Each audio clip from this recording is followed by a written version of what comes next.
안녕하세요. 깐손입니다. 처음 자수를 시작할 때는 재료가 너무 많고 브랜드도 너무 많아 어떤 재료를 사야 할지 막막한 경우가 많은데요. 오늘은 그런 막막함을 어느 정도 해소시켜줄 기본적인 프랑스 자수 재료에 대해 알아보겠습니다. 마지막에 초보자가 구입하면 좋은 추천 품목을 딱 5가지로 정해드릴 테니 많은 재료들에 부담 갖지 마시고 가볍게 즐겨주세요. 그럼 먼저 자수용 실에 대해서 알아보겠습니다. 첫 번째 25번 사입니다. 프랑스 자수에서 가장 많이 사용되는 실로 광택감이 좋고 색상 선택의 폭이 아주 넓습니다. DMC 브랜드의 실이 일반적으로 구하기가 가장 쉽고 대중적으로 많이 사용됩니다. 6가닥의 가는 실이 하나로 꼬여 있어 표현하고자 하는 느낌에 따라 6가닥 전체를 사용하기도 하고 2가닥 또는 3가닥, 4가닥 등으로 나누어 사용하기도 합니다. 사번사나 울사에 비해 실의 부패감이 적은 편이라 자수 작품의 포근함을 잘 살려 표현하기 위해서는 장력 조절을 신경 써야 더욱 예쁘게 표현되는 실입니다. 두 번째 4번사입니다. 매트한 질감과 적당한 부피감을 가진 면재질의 실입니다. 25번사와 비교했을 때 부피감이 훨씬 크기 때문에 포근한 느낌을 표현하기에 좋고 면재질의 실이라 계절감을 타지 않아 사계절 모두 무난하게 사용할 수 있습니다. 특유의 질감과 색감이 동화적인 자수 표현에 좋아 아이의 소품에도 아주 잘 어울리는 실입니다. 세 번째 테피스트리 울사입니다. 도톰한 부피감을 가진 울실로 실 질감 자체만으로도 포근한 느낌인 물씬 품격 가을 겨울의 자수에 잘 어울립니다. 그리고 도톰한 질감 덕분에 장력 조절에 크게 신경 쓰지 않아도 초보자도 예쁜 자수를 표현할 수 있는 장점이 있습니다. 다음으로 메탈사입니다. 반짝이는 재질의 실로 자수에 포인트를 주기에 좋습니다. 기본 이펙트 메탈사는 결이 거친 편이고 자주 끊어지기도 해서 숙련자가 사용하기에도 쉽지 않습니다. 그런 반면 DMC사의 롤 메탈릭사, 디아망트사는 기본 메탈사보다 색상이 고급스럽고 결도 부드러워 초보자가 사용하기에도 좋습니다. 다음은 투명사입니다. 약간의 탄력성을 가진 투명한 실로 주로 비즈를 원단에 고정할 때 사용합니다. 다음은 자수용 바늘입니다. 첫 번째 25번 사용 바늘로 크로바사의 3에서 9호 바늘 세트입니다. 25번사를 사용하는 자수에 필요한 모든 굵기의 바늘이 하나의 세트로 구성되어 있습니다. 가장 가는 9호 바늘부터 가장 굵은 바늘인 3호 바늘까지 모두 들어있어 이 세트만 있으면 웬만한 25번사 자수는 모두 할 수 있습니다. 크로바 바늘 세트 앞에는 실의 가닥수에 따라 추천하는 바늘 호수가 표로 나와 있는데 초보자가 바늘을 선택할 때 참고하면 좋습니다.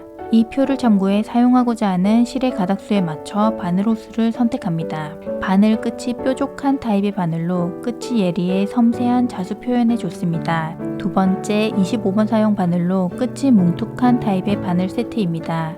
바늘 끝이 뭉툭해 바늘 끝이 실의 결을 상하게 하지 않기 때문에 레이즈드 리프 스티치 등의 실을 엮어가며 만들어가는 스티치 표현에 편리합니다.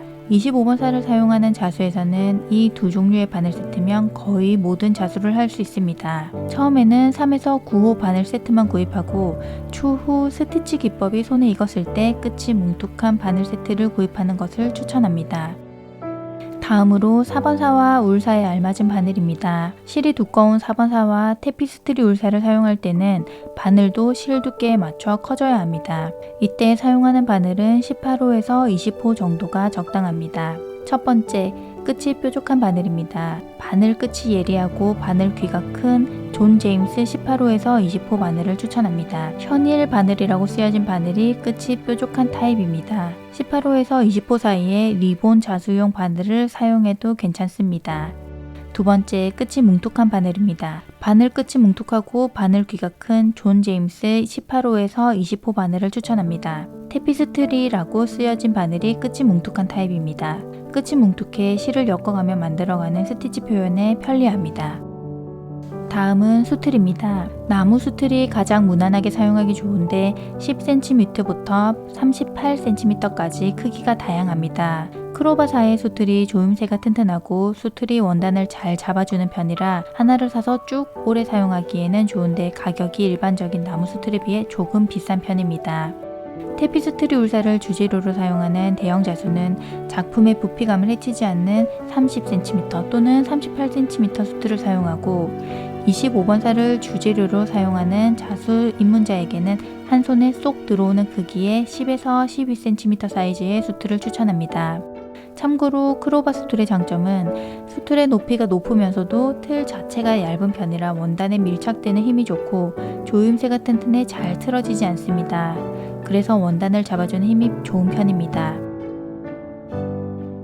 그에 비해 일반적인 나무 수틀은 틀의 높이가 다소 낮고 틀 자체가 조금 두꺼운 편이라 초보자가 힘 조절을 잘 못할 경우 바깥틀이 크로바 수틀에 비해 쉽게 빠지는 단점이 있습니다.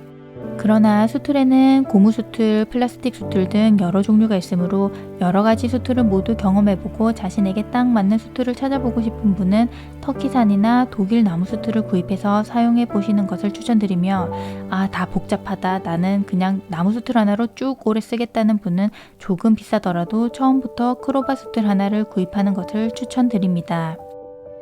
다음은 자수용 펜입니다. 자수용 펜에는 대표적으로 수성펜과 열펜이 있습니다. 열펜은 볼펜처럼 그려지고 수성펜은 사인펜처럼 그려집니다.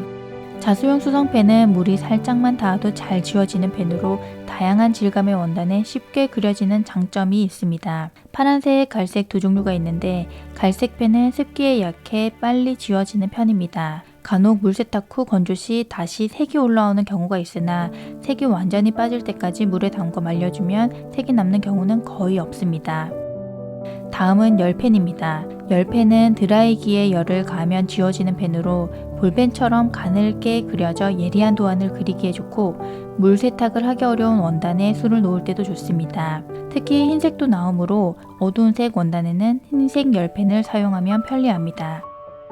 다음은 자수용 가위입니다. 첫 번째 자수용 가위는 자수실을 자르거나 세밀한 마무리를 할 때 사용합니다. 여러 가지 모양 그리고 여러 가격대의 가위가 많지만 초보자일 때는 손이 들어가는 구멍의 크기가 큰 이런 가위가 쓰기 편합니다. 그리고 가격도 저렴합니다. 크로바사의 파란색 가위는 예쁘지는 않지만 날이 예리해 섬세한 수정이 좋습니다. 재단용 가위는 원단을 재단할 때 사용합니다. 원단을 자를 때는 재단 전용 가위가 있으면 좋으나 굳이 처음부터 갖추고 시작할 필요는 없습니다. 세 번째 문구용 가위입니다. 자수용 가위나 재단용 가위는 가위날이 예리하고 예민해 정해진 용도 외에는 사용하지 않는 것이 좋습니다. 그래서 실이나 원단을 제외한 모든 재료, 종이나 와이어 등을 자를 때는 문구용 가위를 사용합니다. 다음은 자수용 원단입니다. 첫 번째로 모직입니다. 모직은 울살을 주재료로 사용하는 자수에 잘 어울리고 원단의 질감만으로도 자수의 고급스러운 느낌을 더할 수 있는 장점이 있습니다. 두 번째 면입니다. 면은 원단의 내구성이 좋고 세탁이 수월해 자수를 놓은 뒤 생활 소품을 만들기에 좋습니다. 세 번째 린넨입니다. 린넨은 프랑스 자수에서 가장 많이 사용되는 원단으로 25번사와 잘 어울리고 특히 원단의 밀도가 높지 않아 바늘을 통과시키기 수월하기 때문에 초보자가 사용하기에도 좋은 원단입니다. 그 외에 준비물로 도안을 원단에 옮길 때 사용하는 자수 전용 먹지가 있습니다. 자수 전용 먹지를 사용하면 작품 완성 후 세탁으로 도안선을 지울 수 있습니다. 그러나 간혹 원단에 따라 세탁으로 지워지지 않는 경우가 있으므로 꼭 여분의 원단에 테스트 후 사용합니다. 그리고 자수용 골무입니다. 자수용 골무는 대, 중, 소로 사이즈가 다양하게 나오므로 손가락에 맞는 사이즈를 잘 선택해 사용하면 손의 피로감을 확연하게 줄일 수 있습니다. 그러나 취미로 가볍게 즐기는 경우엔 처음부터 갖추고 시작할 필요는 없습니다. 이제까지 기본적인 준비물에 대해 알아보았는데 자수를 처음 시작하는 초보자분들은 처음부터 모든 재료를 갖추고 시작하려 하지 말고 아래 5가지 간단한 재료들만 구입해서 가볍게 시작해보는 것을 추천합니다.